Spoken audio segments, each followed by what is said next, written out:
মুখগুলা খুলো তো। মূলত এই ব্যাটারিটা হলো গাড়ির ব্যাটারি।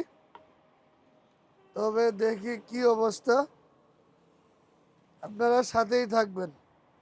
এই ব্যাটারিটা আসলে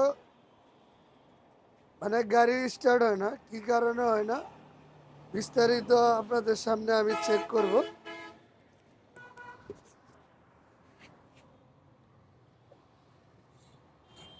আর ব্যাটারি চেক করার আগে প্রথমে অ্যাসিড গ্র্যাভিটি চেক করবেন।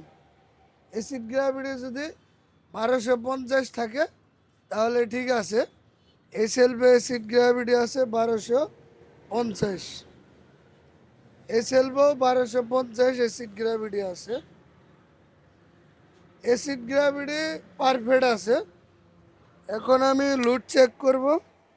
লোড যদি 9-এর উপরে থাকে তাহলে ব্যাটারি ঠিক আছে, আর 9-এর নিচে থাকলে বা কোনো সেল বয়লিং করলে ব্যাটারি নষ্ট, বুঝতে হবে ব্যাটারি নষ্ট।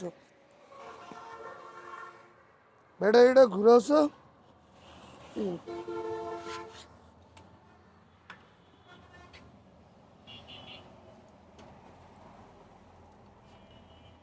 দেখাও তো, এদিকেও। ব্যাটারির লোডে আছে 6। এই যে সেলফ কয়টা বোলিং করতেছে দেখাও তো। ফাল পারতেছে কয়টা? একটা। এই যে একটা, এই যে একটা সেল মানে ফাল পারতেছে, বোলিং করতেছে। ব্যাটারিতে মূলত লোড থাকে 9-এর উপরে। এখন বর্তমানে লোড আছে 6।